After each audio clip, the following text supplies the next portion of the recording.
Assalamualaikum warahmatullahi wabarakatuh.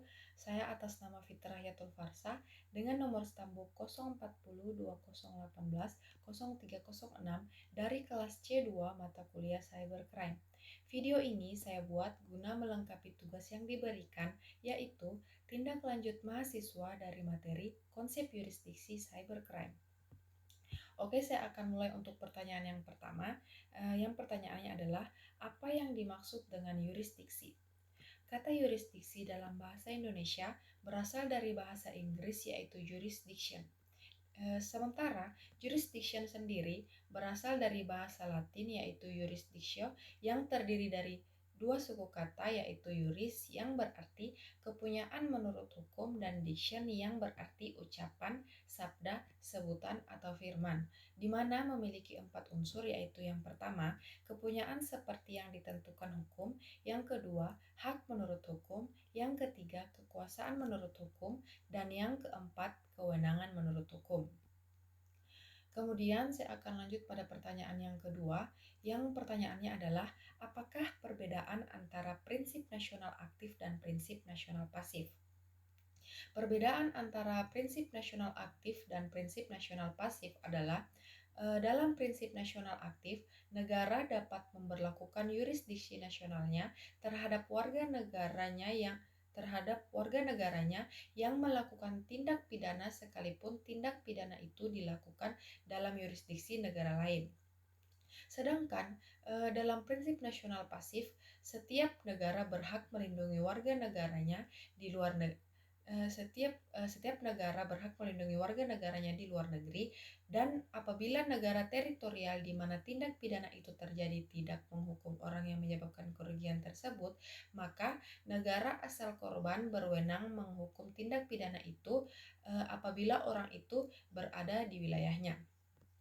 Kemudian saya akan lanjut untuk menjawab soal yang ketiga, yang soalnya adalah sebutkan dan jelaskan pembedaan pengertian cyber jurisdiction menurut Masaki Hamano.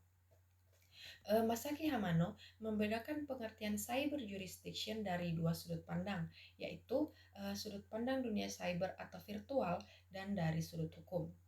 Yang pertama dari sudut dunia cyber atau virtual. Masaki Hamano berpendapat jurisdiction sering diartikan sebagai kekuasaan sistem operator dan para pengguna atau biasa dikenal dengan sebutan user untuk menetapkan aturan dan melaksanakannya pada masyarakat di ruang cyber atau virtual. Dan yang kedua dari sudut hukum. Menurut Masaki Hamano, cyber jurisdiction atau jurisdiction in cyberspace adalah kekuasaan fisik pemerintah dan kewenangan mengadili terhadap pengguna internet atau terhadap aktivitas mereka di ruang cyber. Kemudian saya akan masuk pada pertanyaan yang keempat, yang pertanyaannya adalah, apakah yang dimaksud dengan teori perbuatan material, teori alat yang digunakan, dan teori akibat? Yang pertama, teori perbuatan material. Menurut teori ini, maka yang menjadi locus delicti ialah tempat di mana perbuatan melakukan segala yang kemudian dapat mengakibatkan delik yang bersangkutan. Yang kedua adalah teori alat yang digunakan atau instrumen.